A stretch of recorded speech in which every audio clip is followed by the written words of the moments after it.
예, 자, 마무리한 시간 더 말씀 나누는데 이제 신명기 22장 13절로 30절 인용구를 뭐 다른 데를 하려다가 이걸 인용을 하는 게 좋겠다 싶어서 한 거예요. 누구든지 아내를 맞이하여 그에게 들어간 후에 그를 미워하여, 그 목사님들은 꼭 그러죠. 이 짓 해요, 안 해요? 아내를 맞이하여 그에게 들어간 후에 그를 미워하는 게 목사님들이잖아요. 비방거리를 만들어 아주. 왜 만들어요? 헌금을 안 내니까. 또 뻔한 건 내고 비방거리를 만드는 것은 괜히 싫어졌다 이거야. 그에게, 그런데 그 아내를 말한 거니까 그녀에게 누명을 씌워 이르되 내가 이 여자를 맞이하였더니 그와 동침할 때 그가 처녀임을 보지 못하였노라. 그렇게 말한다는 거예요.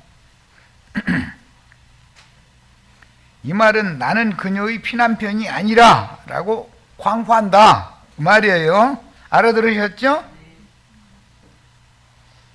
이거는 그놈하고는 못 사는 거죠.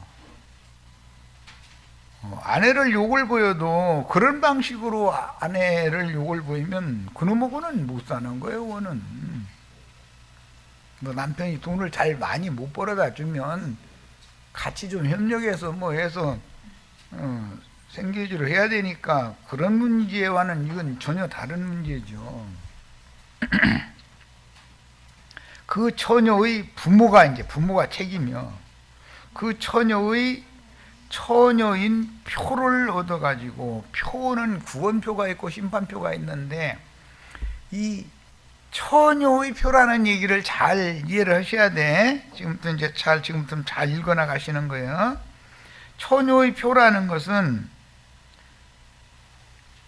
사위를 자기 딸의 방에 들어가게 한 걸. 왜냐하면 그 셈족은 장인집에서 혼인을 치르게 되고 거기서 7일 동안을 잔치를 하는 거기 때문에 친정아버지한테 자기 딸이 반드시 첫날 밤 자고 일어나면은 그 무명 흰천에 묻은 표시를 갖다 맡겨놔줘야 되는 거예요. 친정 엄마한테 맡기는 거지 뭐. 그런데 이제 그걸 대표로 아버지가 책임지고 나가서 이제 밖에 일이니까, 가정사니까 책임지고 해결을 해야 되는 거죠. 그 처녀인 표를 얻어가지고 그 성문 장로들에게로 가라. 그러니까 셈족들은 어떤 성문에 그 성의 장로들이 모여서 그 성 안에 있는 모든 재반사를 상의해서 했다, 이런 것을 알 수가 있죠. 그런 그 성문의 장로들이 그 성의 모든 재반사를 결정하는 것에서부터 나중에 유대교의 공회라는 것이 생긴, 사내들인 생긴 거예요. 우리식으로 말하면 이제 국회지. 그런 게 생긴 거예요. 자, 이것은 그 성문 장로들에게 가서 처녀의 아버지가, 이게 아버지가 대표자니까 그런 것이죠. 빅물을 받는 것도 아버지가 받는 거예요. 그 라반이 받잖아요. 처녀의 아버지가 장로들에게 말하기를 내 딸을 이 사람에게 아내로 주었더니 그가 미워하여 비방거리를 만들어 말하기를, 이렇게 이제 장로들한테 고하라는 말인데, 이거는 다말이 유다에게 받은 빅물인 증표가 있어야 된다는 거예요. 여자가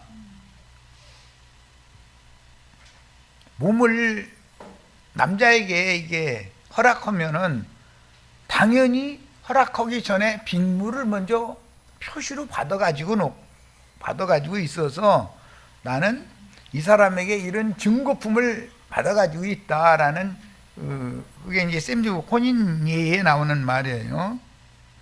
모하르 율법이라고 그러죠. 우리 지체들은 혼인에 관한 셈조의 혼인에 관한 예법에서 빅물을 주는 것 보고 모하르라고 그래요. 여자가 시댁에 가서 시댁 어른들한테 인사를 하면서 친정아버지가 해서 보낸 혼수품을 뭐 그 친척 뭐 작은아버지 큰아버지 뭐 큰아버지 작은아버지 뭐 형제들 뭐 이렇게 누이 동생들 인사를 시키면 어른들은 당연히 절값을 준비를 해가지고 가야 되는 거잖아요. 그럼 그거 무료로 그냥 받는 게 아니에요. 그건 친정에서 가지고 온 것을 그거 이제 선물로 하나씩 이렇게 주는데 그런 거 보고 패백이라고 그래요. 우리 형제 자매님들은 결혼식 다른 건 몰라도 패백하는 거 다 보셨죠? 그건 여자가 시댁 친척들에게 인사를 올린다 그런 말이에요. 그때 그 인사를 받는 시댁 어른들은 그냥 받으면 안 되는 거니까 당연히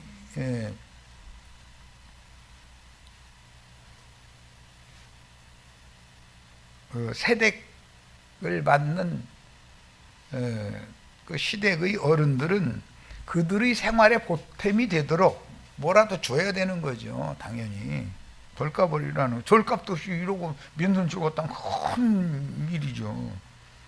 그러면 친정 부모가 만들어서 보낸 어떤 것을 선물을 답례를 이렇게 그 자리에서 또 절을 받고 나서 절값 받으면 답례품을 지금은 뭐 절값만 받아가지고 그거 가지고 해외 여행 가는 시대가 되어버려가지고 좀 변질되어 버렸는데 셈족의 혼례법은 그렇게 하는 것이 아니고 절을 하면 절값을 시댁 어른들이 당연히 보태 쓰라고 이렇게 뭐 이게 좀 주게 마련이고 그러면 친정에서 그 선물로 미리 이제 그 패백 받을 분들이 누구누구가 있다는 것을 이 혼인 그 예약 기간 동안에 다 알아놓죠. 그래가지고 누구한테 절값으로는 이것을 드려라. 누구한테 절값으로는 이것을 드려라. 친정 엄마가 교육을 다 단단히 시켜가지고 보낸 거잖아요. 사실은. 그런데 뭐 지금은 이런 얘기가 다 통하도 않는 세상이지만 옛날엔 다 이렇게 했다는 거예요. 그런데 다말이 유다에게 받은 빅물 모하르라고 그래요. 의 증표가 있었죠. 뭐죠? 당신의 지팡이, 도장과 도장끈 그것을 나한테 보증품으로 맡기고 나한테 두라라. 본물은 염소 새끼잖아요. 염소 새끼를 주겠다. 그런데 염소를 지금 끌고 온 건 아니니까 그러면 염소 새끼를 줄 때까지 보증물이 있어야 되지 않냐. 그렇게 요구를 했죠. 다말이. 이게 유대인들의 생명의 계대를 잇는 하나님의 법칙이다. 창세기 38장에 보면 형이 후삭 없이 죽으면 동생이 형수에게로 들어가게 돼 있죠. 동생이 형수를 취해서 맏아들을 낳으면 이것은 예수님이 부활하시면 맏아들이 되시죠. 낳으면 구약시대의 생명의 계보가 쭉 그렇게 이어간다 이런 말이야. 맏아들을 낳으면 후사 없이 죽은 형, 이것은 인자 예수는 죽은 거니까 아벨 대신에 셋을 주는 거니까 셋이 낳은 장자는 셋의 형인 아벨의 계보를 잇게 마련이다 이거예요. 그리고 그 다음부터 또 자식을 또 얻으면은 이제 자기 계보를 또 잇는 것이죠. 그게 구약 시대에는 장자권이라는 것이 그만큼 중요했던 거예요. 장자는 아버지의 그 대를 이어서 그 가문의 대를 이어가는 문제인데 장자가 후사가 없이 죽은 경우에는 동생이 형의 장자권을 이어줘야 되는 의무가 있었다는 거예요. 딸도 마찬가지예요. 그래서 시집을 보낼 때 다른 지파로 시집을 갈 수 없는 것이 이유가 있는 거죠. 가문, 그 족보의 계대가 끊어지면 안 되는 거다 이거예요. 예수가 죽어도 성령이 또 오셔서 계보를 이어야 되는 거예요. 그게 의무적이었어요. 자, 비방거리를 만들어 말하기를 내가 네 딸에게서 처녀임을 보지 못하였노라. 사위놈이 그게 비방거리를 만들어서 헛소문을 퍼뜨린다. 하나 보라, 너는 그렇게 소문을 퍼뜨렸는데 내 딸의 처녀의 표적이 이것이라, 이 처녀의 표적이 이것이라 라고 장로들 앞에서 공개를 하는 경우는 다말을 끌어내서 죽이라고 그랬죠. 불살라 죽여버려라 그년. 그런데 이 지팡이와 도장과 도장권의 임자로 말미암아 내가 잉태하였나이다 하고 증표를 딱 내놓는 거예요. 그러면 죽이라고 한 시아버지 낯이 뜨뜻해지는 거지 뭐. 그러면서 그녀가 나보다 더 옳도다. 그럼 그것이 생명의 계보를 잇는 유대인의 율법을 행한 것이기 때문에 행실로 보면은 악하지만 율법에는 그렇게 계대를 잇게 돼 있으니까 하나님의 말씀의 의미대로 실행하는 것이 의다 이런 말이에요. 사람이 의 불의간 계산할 때는 그 안 맞는 말이죠. 인간 세상에서 보면 다말이 자기 남편 잡아먹고 나서는 자기 시동생까지 잡아먹었잖아요. 그런데 가만히 보니까 이거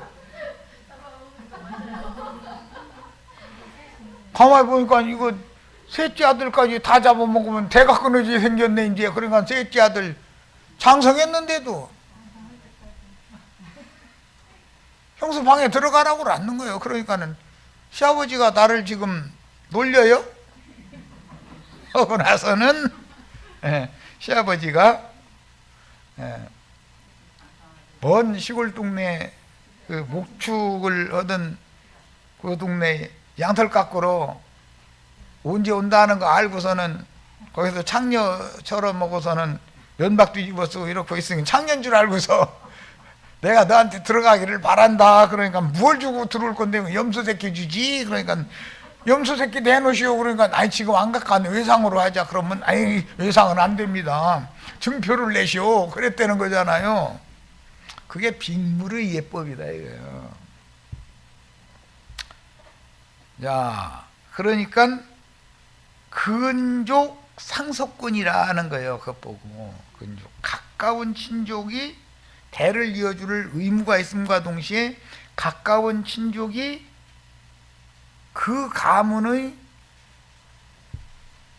계보를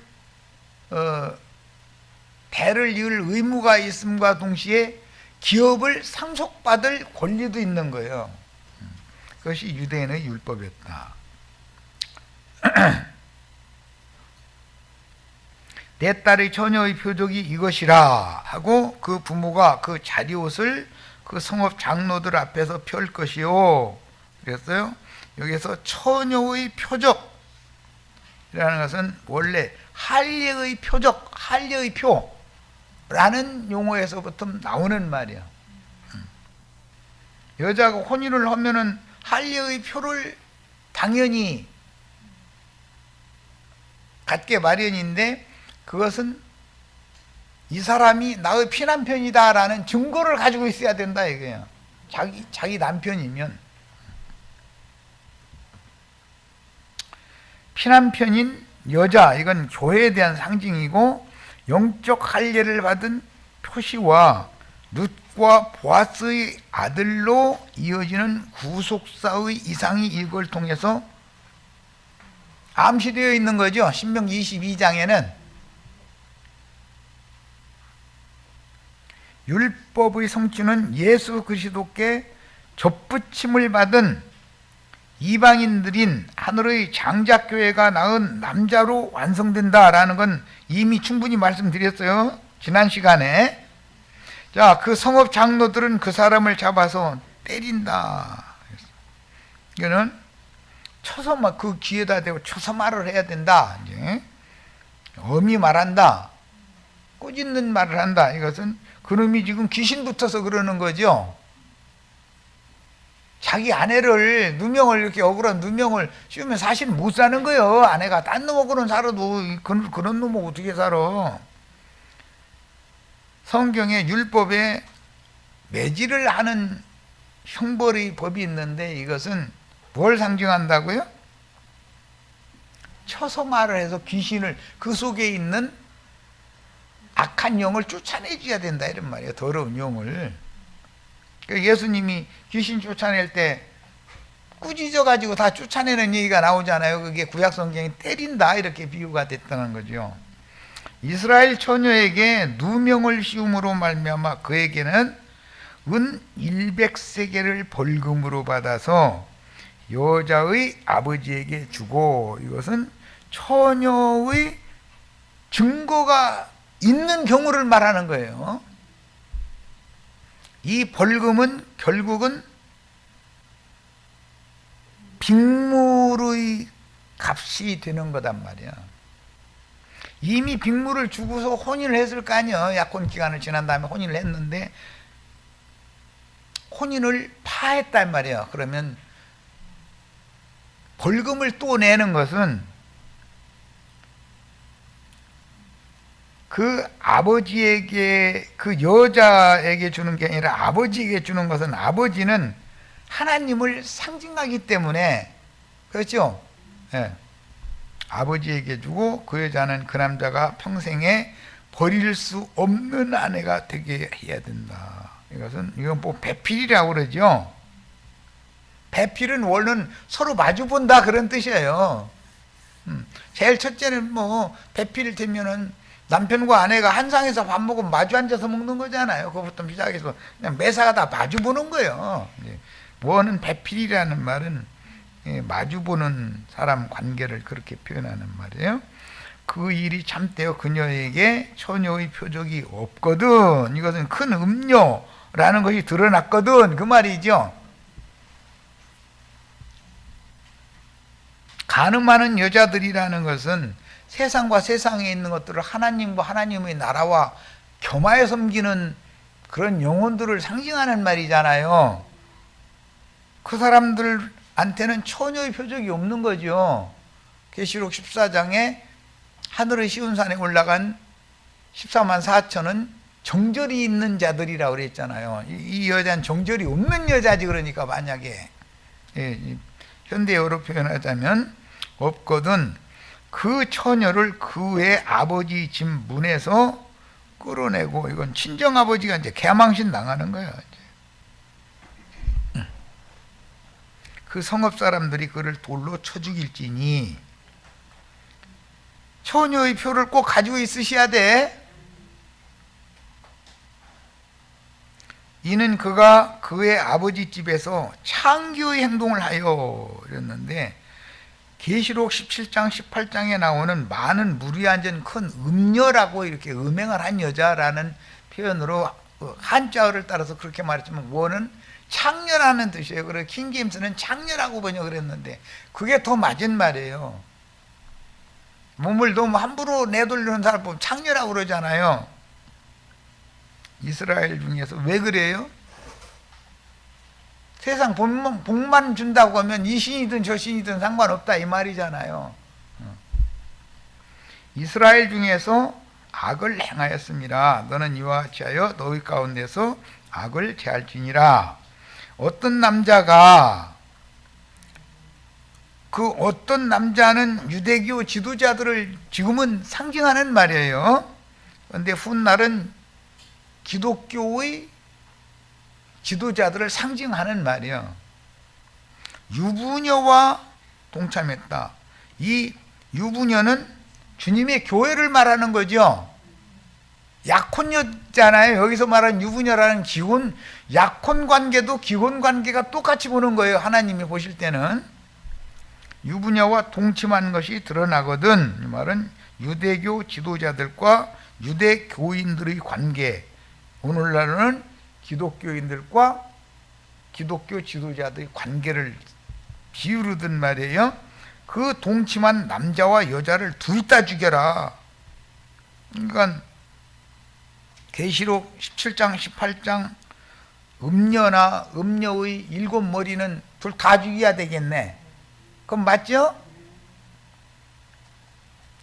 이스라엘 중에서 악을 제할지니라. 예수 그리스도 약혼녀인 교회를 탈취한 로마 황제 콘스탄티누스의 후계자들인 세상 교계와 종교 지도자들의 악행을 비유로 율법에 이렇게 정했다.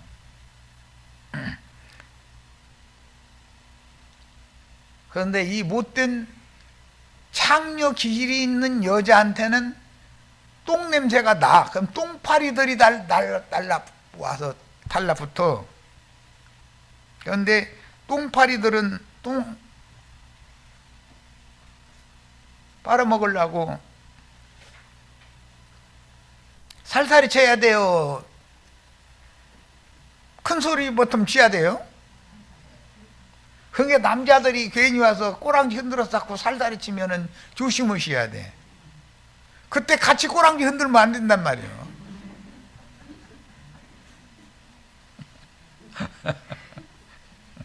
처녀인 여자가 남자와 약혼한 후에, 이건 이제 약혼의 경우도 기혼과 똑같이 취급한다.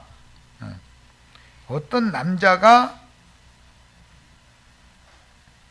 그를 성읍 중에서 만나 동침을 했다. 이것은 강간, 화간 얘기로 지금부터 이제 들어가는 거예요. 예. 화간이라는 건 서로가 좋아서 유부녀임에도 불구하고 자기 약혼한 남편이 있음에도 불구하고, 그러면 교회가 세상신에게, 세상신이 와서 살살이를 치니까 교회가 꼬랑지 살살 흔든 거죠, 말하자면. 자, 그래가지고 동침을 하면 너희는 그들을 둘 다 성읍 문으로 끌어내고 그들을 돌로 쳐 죽여야 된다. 그 처녀는 성 안에 있으면서도, 이 성 안에 있으면서 소리를 지르지 않았다라는 건 살살이 치고 달라드는 똥파리 받아들여줬다 이 말이죠. 그것이 거룩한 성 새 예루살렘과 땅의 예루살렘, 성이잖아요. 성. 기독교는 큰 성이잖아요. 예.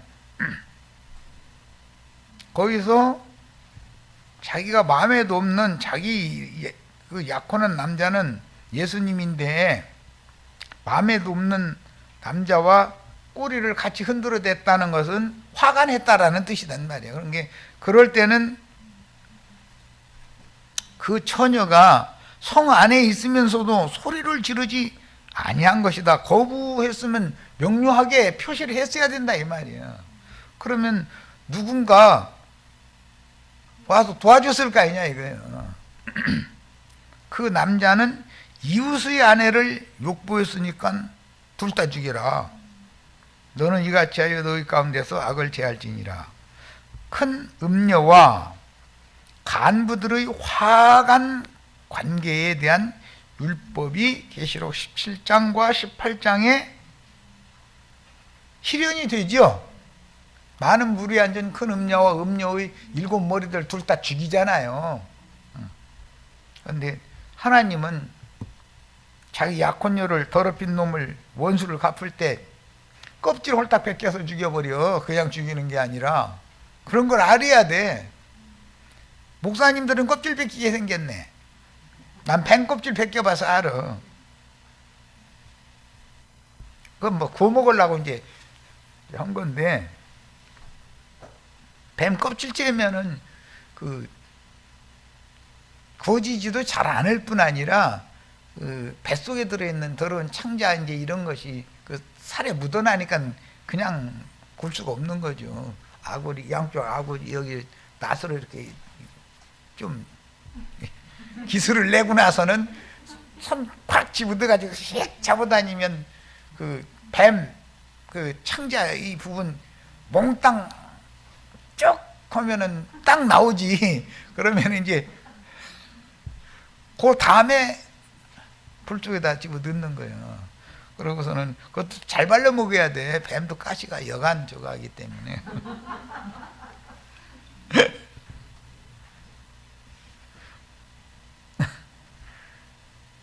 우리 자매님들은 뭐 뱀 잡아서 껍질 벗겨 구워먹는 얘기, 나는 그게 뭔지도 모르고 어릴 때 이제 그러고 다녔는데 재미삼아서 거의 재밌거든 그거 하다 보면. 그랬는데 나중에 알고 보니까 이게 하나님이 이게 큰 음력이 남편들한테 왼수를 철천 왼수 갚을 때는 껍질 벗겨서 주기도만. 그것도 나중에서 이제 아는 거지 뭐. 그러니까 오늘날 신부님들 목사님들 정신 바짝 차리고 있어야지. 하나님이 껍질을 홀딱 벗겨가지고 불에 구워먹는 날이 오는데 그것도 모르고서는 지가 제일인 줄 알고, 나 정말 이 정도도 올라가면서 말씀 가르친다고. 아이고 답답해. 만일 남자가 어떤 약혼한 처녀를 들에서 만나서 강간을 하였으면 들판에서 만난 경우는 소리를 질러도 도와줄 사람이 없죠. 그 강간은 남자만 죽일 것이요 처녀에게는 아무것도 행하지 말 것은 처녀에게는 죽일 죄가 없습니다. 이것은 약혼한 처녀를 말하는 거니까 교회를 말하는 거죠. 주님이 이미 모하르 율법 빅물 피값을 주고 피로 교회를 사셨잖아요. 약혼만 했어도 기혼 관계가 똑같이 보는 거예요. 성경이라는 거는. 처녀에게는 아무것도 행하지 말 것은 처녀에겐 죽일 죄가 없습니다. 이 일은 사람이 일어나 그 이웃을 쳐 죽인 것과 같은 것이다. 이것은 들판에서 도와줄 사람이 없는 데서 힘으로 제압해가지고 여자를 범한 것은 사람이 이웃을 몰래 쳐 죽인 것과 똑같은 살인죄로 본다. 자, 이 말은 무슨 뜻이에요? 여자의 정조를 생명과 같이 귀하게 본다라는 말이죠. 그런 뜻이에요. 하나님은 그렇게 보는 거예요. 빅물로 사지 않고 인위적으로 신부 서품, 목사, 안수를 받아가지고 신부나 목사라는 명칭의 교권을 이용하여 힘으로 여인을 욕보이면 당연히 강간죄가 성립되는 거죠. 뭐 요즘에 뭐 부산시장부 뭐 어쩌다 하고 뭐 전에 뭐 충청남도 지사였던 사람 뭐 어쩌다 해가지고 시끌시끌하더니 아주 이 세상에는 위계에 의한 자기의 지위를 이용한 강간이라는 것이 법적으로 당연히 처벌받아야 되는 거죠. 형사처벌 받아야죠. 그 여자한테 물어낼 거 다 물어낼 뿐 아니라 본인은 거기에 대한 범죄에 대해서 징역 가가지고 갚고 나와야 된다 이거예요. 세상 법도 그래. 그런데 하나님의 법도 똑같아. 하나님의 규정이. 회개하고 복음을 믿어 지난 죄들을 덮고 가려주심을 받게 하지 아니하고, 그것은 정상적으로 빅물을 주고 여자를 취하는 거죠. 전도자는 나가서 회개하고 복음을 믿어서 주님께서 모하르 율법의 빅물을 이미 지불을 다 했으니까 당신은 회개하고 복음을 믿어야 되는 거다. 예수님이 육체로 오셔서 십자가에 죽은 것은 죄와 사망의 법칙이 지배하고 있는 혈육의 몸이라는 것은, 겉사람은 반드시 예수와 함께 십자가에 못 박혀서 끝나야 되는 거다라는 것을 당연히 전하면 자기가 어떠한 죄인인 것을 깨닫고 회개하고 돌이킨 사람이나 진리의 말씀을 믿어야 되는 것이지, 즉 정결한 태에 진리의 말씀씨가 심어져야 되는 것이지, 태가 더러운데 진리의 말씀이라고 심어놓으면 거듭난 게 아니라, 위로부터 거듭난 게 아니라 육으로 난 마귀의 씨를 또 받아가지고 간음 중에 난 사람이 되는 거잖아요.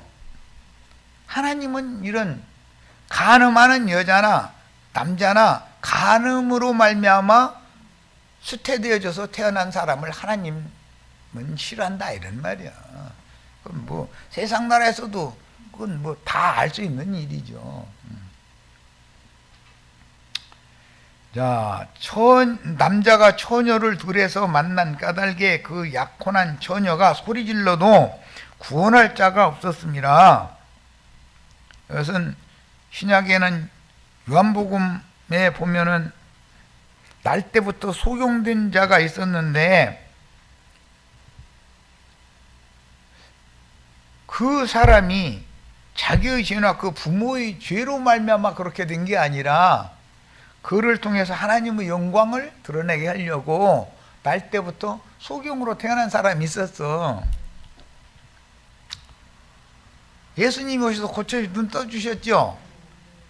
그랬는데 자기는 소경일 때 예수님이 고쳐줬기 때문에 누가 나를 고쳤는지를 모르는 중이에요. 지금 소경이 눈 떴으면서도. 나중에 예루살렘 성전에 다시 들어가서 눈뜬 소경 만나가지고서 내가 너 고쳐놨어. 그러니까 그때서 밝히 보는 거잖아요. 그런데 그 날 때부터 소경된 자의 자만 불러다가 족치는 게 아니라 그 아비를 불러다가 너 날 때부터 이 사람이 소경된 게 맞아 하고 따지는 거예요. 어떻게 태어날 때부터 소경된 사람 눈뜨게 한다는 게 있을 수가 있느냐. 유대교 지도자들은 이렇게 생각했으니까 그랬겠죠. 그러니까 나는 태어날 때부터 저 아이는 소경이었다는 거 증거한다. 본인 보고 물어보니까 난 날 때부터 소경이었던 것이 확실하다. 그런데 나는 지금 내 눈을 떠준 사람을 통해서 눈이 밝히 떠져가지고 밝히 보이는데 이상하네. 저 사람들은 눈은 멀쩡해 떠 있는데 나는 보는데 저 사람들은 못 보네. 그런 게 당달봉사들이지요. 그게 유대교 지도자들이 그들의 신학 교리는 그들의 눈을 가리게 하는 역할을 했다 이거예요. 그런 사람들이 오늘까지도 모세의 글을 읽으면 수건 덮어 쓰고 성경 줄여 읽어서 안다고 따따부터 할 수 있죠. 밝게 보들 못하는 거요. 예. 이런 것과 같은 이치다 하는 거예요.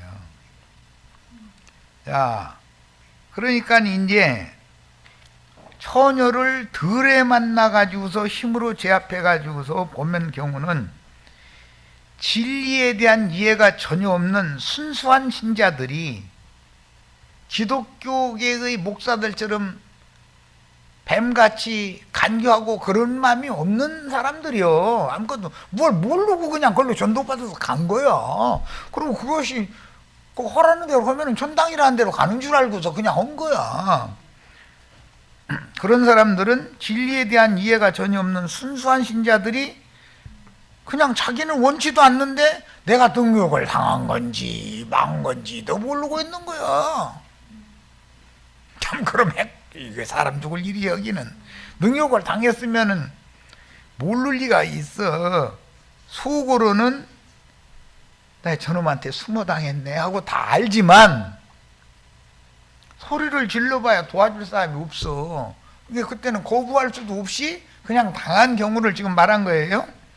그런 경우에는 구원의 요망이 있으나 후에 진리의 증인들에게 다시 가르침을 받고 주께로 돌아오면 주님은 과거를 묻지 않고 주님의 것으로 받아주시는 것이 율법이다 이 말이에요. 우리가 다 이렇게 구원받았죠? 그러면 중요한 것은 나중에는 진리의 증인을 만났을 때는 진리를 옳게 분별하는 분수를 알아야 된다 이거예요. 자기 분수를. 나눗셈 하는 것 보고 분수, 어떤 분수라는 건 어떤 수를 가지고 나누는 셈 하는 것을 일러주느라고 분수를 가르치는 거잖아요. 수를 나누는 거잖아요.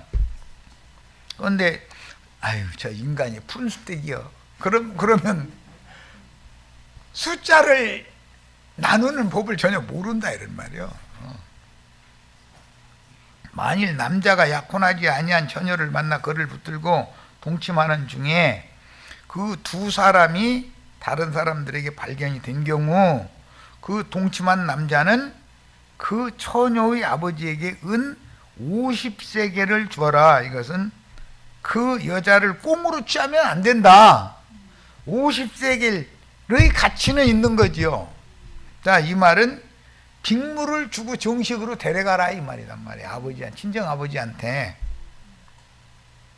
그 처녀를 아내로 삼을 것이라. 그가 그 처녀를 욕보였은즉 평생에 그를 이 빅물은 나중에 갚는 빅물이죠. 여자를 일단 취하고 나중에 갚는 빅물이잖아. 원은 순서대로 하려면 빅물을 먼저 내고 혼인날 되면 여자에게 들어가야 그 정상인데 여자를 먼저 취하고 나서 나중에라도 빅물을 없이 꽁으로는 안 되는 거다. 지금 그 말이단 말이야. 30절 사람이 그 아버지의 아내를 취하여, 이것은 뭐 압살롬 얘기 또 르벤 얘기 잘 아시죠? 아버지의 하체를 드러내지 말지니라. 그것은 앞선 선지자가 전도해서 세운 교회를 정상적인 후사 계대를 이으려 하지 않고 앞선 선지자가 세우는 교회를 자기 것으로 은금슬쩍 삼아버려. 그러면 그게 아비의 침상에 오른 르우벤이나 압살롬. 고린도 전서 7장에도 그 말이 나오죠. 아비의 아내를 취하였다 하는 어떤 자가 있다는 거잖아요. 그건 뭘 상징한다고요? 정상적인 절차를 밟지 않고 후사 계대를 정상적으로 잇지 않고 불법적으로 여자를 취해버린 경우를 말한다 이거예요. 그 여자는 생명의 계보에서는 어머니 뻘이잖아요. 그런데 자기 것으로 삼는 그런 죄를 저지르고도 아무리 얘기해줘도 못 알아듣는 사람들 다 또 영 못 알아듣더만. 신기한 일이 되고 보면 그 세상의 이치만을 들어서 내가 많이 설명했는데 못 알아들어. 내가 무슨 죄를 졌는지를 몰라. 이야, 그것도 답답한 일이여 이놈 뭐. 아모스 5장 2절 처녀 이스라엘이 엎드러졌으며 다시 일어나지 못하리로다. 이스라엘은 처녀로 비유된다.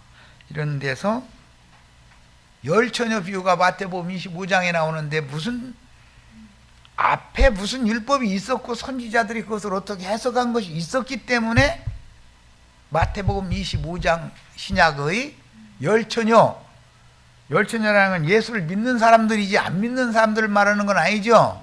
그런데 예수를 믿는 사람들인데 예수를 죽이려고 하는 마귀 자식들이 거기에 섞여 있다는 거잖아요. 세상 밭에다가 천국의 씨를 심었더니 마귀가 와서 가라지 씨를 덧뿌려 놓음으로 인해서 그 밭은 가라지와 곡식이 함께 자랄 수가 있게 되는 거죠. 이게 비밀이지. 그 다음에 예레미야 31장 4절 처녀 이스라엘아, 이스라엘을 다 처녀라고 비유를 한다 라는 것은 믿는 이들의 모임, 교회는 전부 하나님 오실 때는 열처녀 중의 어떤 처녀로, 온 땅에 있는 모든 교회들은 그렇게 열처녀라고 상징을 해놓는다라는 말이죠. 그 다음에 예레미야가 2장 13절로 15절 딸 예루살렘이요, 예루살렘의 아들 얘기가 이사야 62장에 나오고 예루살렘의 딸들 얘기도 나오죠. 예수님이 경고를 준 것은 예루살렘의 딸에게 경고를 주었지. 예루살렘의 딸들아, 나를 위하여 울지 말고 너희와 너희 자손을 위하여 울어라. 이게 무슨 뜻이죠? 딸 낳는 여자는 레아지 라헬은 아니었잖아요. 자, 그것은 육에 속하고 딸은 연약한 영을 가진 약한 영이다 이거예요. 강하고 단대한 영과 마음을 가진 신자가 아니다 이거. 그런 경우는 왜 그러느냐? 혈과 육을 통해서 죄가 그 안에 거하면서 죄가 지배를 하고 다스린다 이거예요. 안 믿는 사람이 아니야. 믿는데 그런다는 거예요. 여전히 혈기와 육체의 각색 정욕들이 그 사람의 영혼을 마음대로 좌지우지 주장하는 거예요. 그건 생명이 너무 어리다는 뜻이고 육에 속한 자라는 뜻이에요. 어린아이신 자들을 비유를 하는 말이에요. 자, 처녀딸 얘기도 나오는데 이사야 62장은 처녀 이스라엘 얘기만 하는 것이 아니라 예루살렘, 아들 낳는 예루살렘도 있고 딸 낳는 예루살렘이 있는데 예루살렘이 난 아들들이 예루살렘이 난 딸들한테 장가드는 것이 예수님이 장가드는 거죠. 이것을 아는 것은 굉장히 비밀이에요. 자, 우리 형제 자매님들은 예배당 유명한 목사님들한테 반짝반짝 샛별처럼 빛나고 전도 잘하는 사람들한테 꼭 전도해서 장가드시길 바래요. 예루살렘의 위에 있는 예루살렘의 아들들이 땅의 예루살렘의 딸들, 기독교 신자들, 기독교 목사들한테 장가드는 얘기를 하는 얘기예요. 형제 자매님들이 다 장가들으셔야 되겠지. 나는 지금 나이가 몇이고 지금 자매로 태어났는데 어떻게 장가를 가느냐고 이러면 사랑하는 이 딸에게 복을 달라고 하는 그것이 그렇게 원이면 그럼 그러다 돌아가셔. 그 대신 나 듣는 데서는 사랑하는 딸에게 복을 달라고 절대 하시면 안 돼. 강하고 담대한 영을 다 가지고 신부님이나 목사님이나 성당이나 예배당 사람들한테 생명의 씨를 심는 남자 노릇을 정확하게 해야죠. 그래서 그 어떤 기독교인들이 형제 자매님들에게 이는 나의 피난편이라고 고백을 하게 만들어야 돼. 네 선지자들이 네게 대하여 헛되고 어리석은 묵시를 보았으므로 헛되고 어리석은 묵시가 있고 바르고 참된 묵시가 있다 이 말이죠. 예, 이 음녀의 선지자들은 이게 이상하게 묵시를 못 보는 건 아니야. 그런데 날마다 꿈만 꿨었고 꿈 얘기만 하려고 했었고 헛되고 어리석은 묵시만 날마다 봐서 설교 날마다 하는 거지 뭐. 네 죄악을 드러내어서 네가 사로잡힌 것을 돌이키지 못하게 하였도다. 기독교계 목사님 여기 안양교회 나도관 형제한테 가서 좀 들어봐야 된다고 할 것 같아요. 거기 가면 큰일 난다고 할 것 같아요. 내 죄악을 드러내어가지고 네가 사로잡힌 것도 돌이키지 못하게 한다. 다 기독교인들, 기독교 유명한 목사님들에게 다 사로잡혀 있죠 지금. 그런데 그들이 얼마나 철두철미하게 가로막고 다 직걸로 딱 삼아놔가지고 문 가로막고 서 있어가지고 나가도 못 오게 하고 그런 짓 하는 것 많이 경험해 보셨죠? 그들이 거짓 경고와 미혹하게 할 만한 것을 보았도다. 어리석은 묵시라는 게 뭐냐? 거짓된 경고와 미혹하게 할 만한 것만 보는 거예요. 자, 그거 신기한 일이죠. 11조 뭐 떼어먹은 도둑놈 뭐 촌당 가긴 다 틀렸고 뭐 이제 뭐 늙은 고기는 질겨서 못 먹고 뭐 등등 뭐 이제 이런 얘기를 자꾸 했으면 이게 다 묵시를 보기는 봤는데 밖에 기록한 말씀의 묵시밖에 모른다 이거예요. 아주 제일 자주 인용하는 게 말라기 3장 10절 봐 이러지. 말라기 3장 10절에 뭐가 있어요? 11조 얘기죠.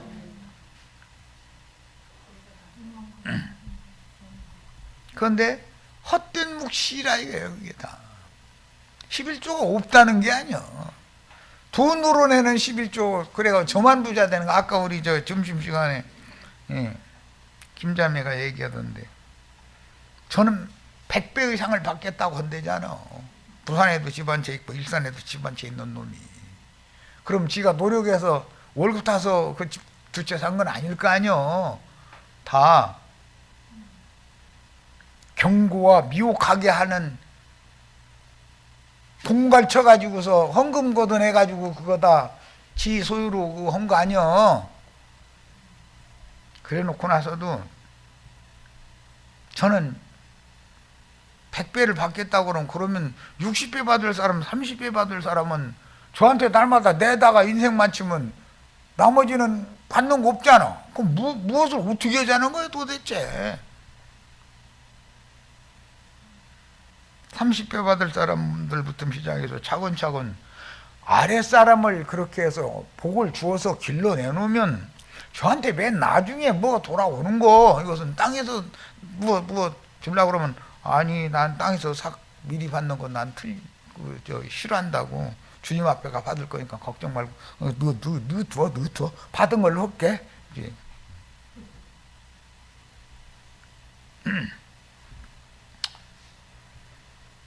이게 그들은 안 되는 이 말이 아주 제일 듣기 싫은 거예요.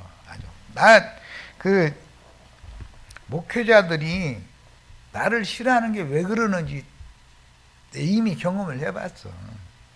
말씀은 다 준데 나가서 일하라고 하는 것. 그것은 성경을 대가면서 이거 안 맞다 이거예요. 그런데 내가 안 맞는 말을 할 리가 있어? 저희가 일을 하기 싫어서 그런 거지. 게을름 피지 말고 일하기 싫으면 먹지도 말라고 그랬어. 왜 딴소리만 해? 왜 그런 구절은 안 돼? 이제 이러니까 그 구절이 있는데 어떻게 할 거예요? 성경에 있으니까. 아니 그래도 나는 어려서부터 이 세상 일을 해본 적이 없기 때문에 나는 체질이 안 맞는데. 아니 누구는 체질에 맞아서 그러고 다녀?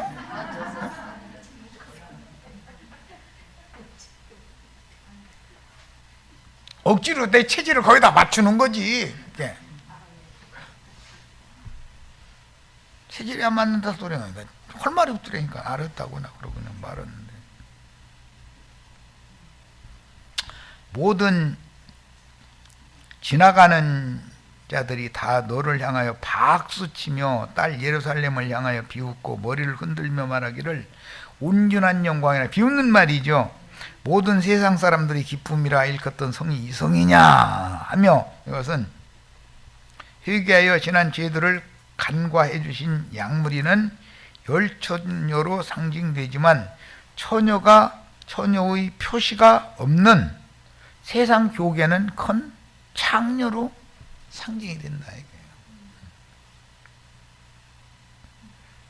가라지의 단에 묶이거나 쭉정이 신앙인으로 이제 두 증인이 지팡이 같은 갈대로 이게 다 분별을 하죠. 항상 지금은 뭐 그런 것이 없지만은 옛날에 나 어릴 때만 해도 타작마당에는 저녁 때 탈곡 다 끝나고 나면 그 키를 하나씩을 다 들어. 그럼 넉갈에 드는 사람은 이제 있어. 휙 하고 이제 별을 이렇게 공중에 퍼서 올리면 키를 바람을 일으켜 가지고 저쪽 한쪽으로 쭉정이 다 날려 보내는 거거든. 그런데 쭉정이는 멀리가 떨어지고 반염을 드는 건 중간지대에 떨어지고 온을 익은 공식만 그 자리에 제자리에 떨어지거든. 그러면 그것도 이제 한 사람 가만히 붙잡아주고 한 사람은 이제 포 담고 해가지고서 묶어가지고 광으로 이렇게 이제 변하려고. 넉가리 지르는 사람 힘들으니까 이제 몇 번씩 해서 바꾸고.